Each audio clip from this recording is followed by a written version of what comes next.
Hare Krishna, welcome back to my channel. This is म्याना। आज हम करेंगे millennium science for junior class 4th के चैप्टर 9 सेफ्टी फर्स्ट। तो ये जो चैप्टर है सेफ्टी फर्स्ट, ये हमने काफ़ी हद तक कंप्लीट कर लिया था। तो हमने यहाँ पे पढ़ा था कि घर पे और स्कूल्स में हमें क्या क्या देखने को मिलते हैं, कि हमारी स्कूल और घर तो सेफ माना ही जाता है ना, पर और क्या क्या।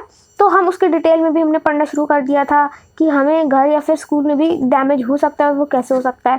ठीक है, तो ये हम पढ़ ही रहे थे। तो यहाँ पे हमने एक टॉपिक हमारा इधर मैंने मार्क भी कर रखा है कि हमें पढ़ना था कट एंड बाउंड्स वाला टॉपिक, हमें यहाँ पे पढ़ना था। तो देखो, कट्स एंड बाउंड्स में क्या समझ में आता है। बाउंड का मतलब होता है कि देखो, कट का मतलब होता है जैसे हमारा हाथ है,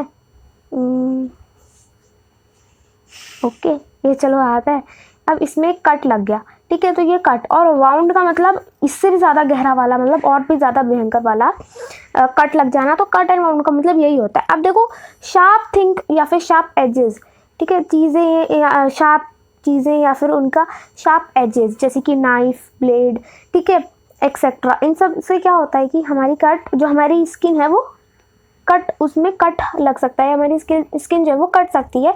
कैसी चीज़ों से? शार्प एजेस से, मतलब जो कोने, कहीं कोई भी चीज़ है, जैसे अब आपकी टेबल है, ठीक है, उसी का कोई शार्प एज है, उसी का कोई शार्प किनारा है, ठीक है, तो क्या हो सकता है, उससे आपको कट लग सकता है। नाइफ, चाकू, भाई बहुत खतरनाक चीज़ है, ये तो हम बचपन से पढ़ते आ रहे हैं, ठीक है। ब्लेड भी बहुत खतरनाक चीज़ है, उससे हमें कट लग सकता है हमारी स्किन में, ठीक है। और वाउंड का मतलब तो भाई और भी ज़्यादा, मतलब जो टिश्यूज़ भी है उनमें भी, या लिगामेंट्स है जो हमारे हैंड में, और भी ज़्यादा स्किन के अंदर और भी है जो पार्ट, उसमें भी कट लग जाने को हम कहेंगे वाउंड, ठीक है, जो और भी ज़्यादा सीरियस होता है, ठीक है। तो देखो, इसी टाइप से हमारे ऐसी ही चीज़ों को, अगर हम ऐसी चीज़ों को देखो, हमें केयरफुल्ली यूज़ करना चाहिए, वरना ये हमें सीरियस इंजरीज, मतलब कि बहुत खतरनाक चोटें दे सकते हैं, ठीक है। और ये कुछ तो वाउंड, लाइक देखो, ज़रूरी नहीं है कि आप किसी चीज़ को ले लो हाथ में,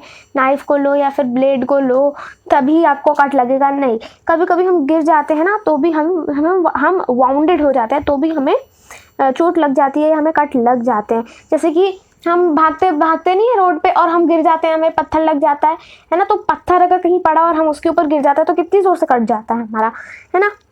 देखो, यहाँ पे भी वही सेम लिखा है। फिर हम जब साइकिलिंग करते हैं, साइकिल तो थोड़ी ऊंची होती है, तो वहाँ से गिरते हैं तो और ज़्यादा खतरनाक लग जाता है, या स्कूल में भी। तो हमें कुछ ऐसी चीज़ें हैं जिससे अगर हम फॉलो करेंगे तो हम वाउंड नहीं होंगे या फिर हमें कट नहीं लगेंगे। देखो, हमें कभी भी कोई भी शार्प ऑब्जेक्ट को यूज़ करके छोड़ नहीं देना चाहिए, जैसे कि सीजर है, नाइफ है।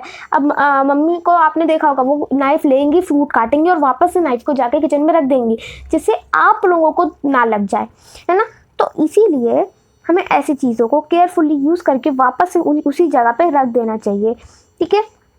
और हमें ग्लास जैसी चीज़ों से, मतलब कांच की चीज़ों से ज़्यादा नहीं खेलना चाहिए, क्योंकि देखो, सबसे पहली बात कि वो ईजिली ब्रेक हो सकते हैं, और फिर वो और अगर वो गिर भी गया, टूट भी गया, तो एक तो आपको मम्मी से भाई साहब बहुत बड़ा लेक्चर सुनने को मिलेगा, उसके बाद कि, और फिर आपको देखो, अगर आपने तोड़ दिया और मम्मी से छुपाने के चक्कर में उसे उठाने लग गए, तो क्या होगा कि जो ग्लास के पीसेज है, देखो भगवान ना करे कभी ऐसा हो, but I am just giving the example कि अगर ऐसा हुआ तो वो आपके हाथ में भी घुस सकते हैं, ठीक है, चुभ सकते हैं, और फिर तो ब्लड निकल जाता है। इसीलिए, और हमें कभी भी स्टोन्स को या पेबल्स को दूसरों पे नहीं फेंकना चाहिए, वरना उससे हमें तो कुछ नहीं होगा पर दूसरे को बहुत दर्द होगा। और ये अच्छी बात थोड़ी है, we are all good students, हम अच्छे स्कूल में जाते हैं, हम अच्छी शिक्षा ग्रहण करते हैं, हम अच्छी मैनर सीखते हैं, तो ये कोई अच्छी बात थोड़ी है कि हम किसी पे फेंक रहे हैं। और चलो, आप एक बारी को इन सबको फॉलो नहीं करते हो तो भी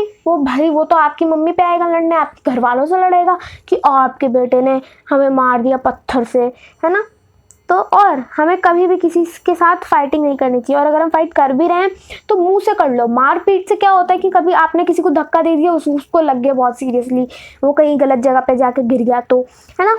और हमें कभी भी, जैसे लाइक, हमें जो बेबेड वायर्स होते हैं, मतलब कि जो वायर्स हैं, अगर आप इस वायर को एग्जांपल, ये एक वायर है, just think this is a wire, और अब इसमें से खुला वायर है, या फिर कोई वायर है जो इधर तक मतलब जैसे नहीं कुछ वायर्स होते हैं बीच से कटे होते हैं, कट लगे होते हैं, तो वो सब उन्हें भी वो भी हमें हार्मफुल कर सकते हैं। वो भी ऑब्जेक्ट हार्मफुल है, उससे भी कभी कभी कट लग जाता है, वरना हमें करंट भी लग सकता है। ठीक है, और हमें जंप मतलब देखो कभी भी झूला वूला मूविंग स्विंग है ना, तो उससे हमें भी कभी भी कूद नहीं जाना चाहिए। जैसे सीसो है, अब आपने देखा भाई मेरे को तो स्टंटबाजी करनी है, तो आपको ऐसा नहीं करना चाहिए, क्योंकि उससे आप गिर सकते हो और गिरे तो बहुत ज़्यादा सीरियसली आपको चोट लग सकती है। ठीक है, और हमें कभी भी स्विंग्स के नियर भी नहीं होना चाहिए, खड़े होना चाहिए, क्योंकि भाई देखो अब किसी को उतरना है, स्विंग ही आपके गलती से आके लग गया है ना, या फिर कोई बच्चा उतर रहा है वो उस टाइप से उतरा कि आप और बच्चे दोनों गिर गए है ना, या फिर स्विंग वो जैसे उतरा तो स्विंग आगे पीछे होता रहा और आपके लग गया, तो कितना ज़्यादा खतरनाक है ये। ठीक है, अब ये बोल रहा है पॉइजनस सब्सटेंस, पॉइजन जहर है ना। देखो पॉइजन जो होता है वो सिर्फ और सिर्फ क्राइम पेट्रोल या सीआईडी में ही नहीं होता है, वो हमारे घर पे भी होता है। देखो हमारे घर पे हम जानबूझ कर नहीं जहर रखते हैं, नहीं, कुछ जैसे डिटर्जेंट हो गया, ठीक है, तो या फिर कुछ ऐसे स्प्रेज होते हैं घर पे या फिर पेंट होता है जो कंटेन करते हैं ऐसे केमिकल्स जो हमारी बॉडी के लिए या हमारे लिए बहुत ज़्यादा हार्मफुल है, और अगर हमने उन्हें निगल लिया, सॉलो कर लिया, मतलब कि कंज्यूम कर लिया या फिर पी लिया, खा लिया, तो क्या होगा, इससे ये बहुत ज़्यादा हमारे लिए हार्मफुल होगा। ठीक है, तो और ऐसी चीज़ें जो है ये पॉइजनस होती हैं।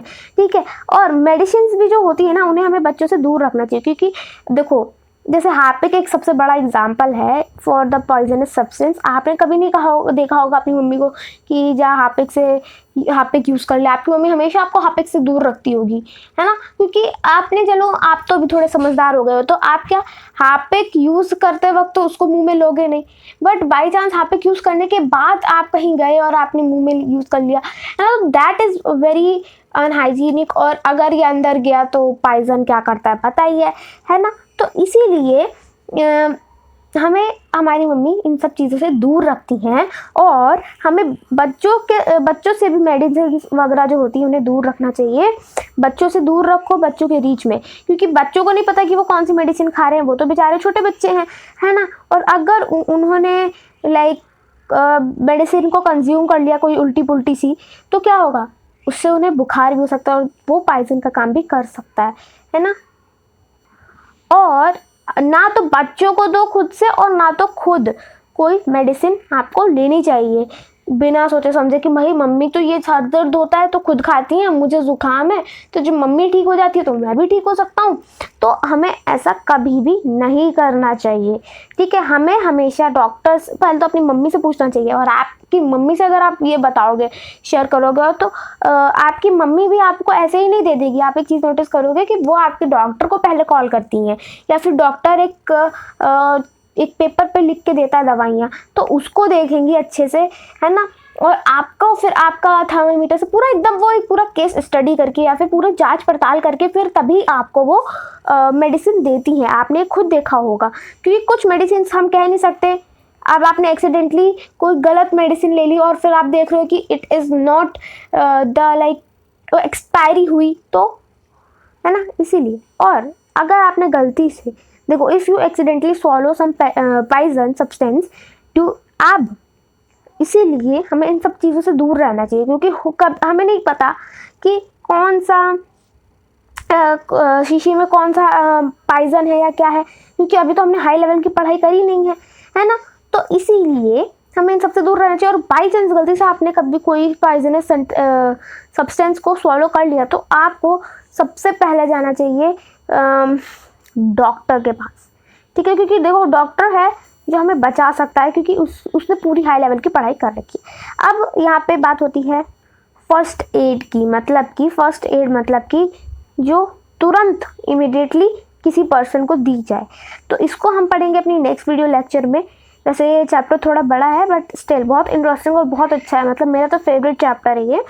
अभी तक मैं आपको जितने चैप्टर पढ़ा चुकी हूँ उसमें से मेरे को बहुत अच्छा लगा, ये बेस्ट लगा, क्योंकि इसमें ना हमारे को हमारे सेफ्टी फर्स्ट के बारे में, हमें कैसे सेफ रहना है घर पे, ये बताया है। ठीक है, तो अब ये जो है ना, ये हम नेक्स्ट आगे वीडियो लेक्चर में पढ़ेंगे। और इस चैप्टर की जो PDF है वो हमने डिस्क्रिप्शन में डाल दी है, एक टेलीग्राम हैंडल डाल दिया, आप उस पर जाकर चैप्टर का PDF ऑलरेडी चेकआउट कर सकते हो। Till then take care and bye bye, Hare Krishna.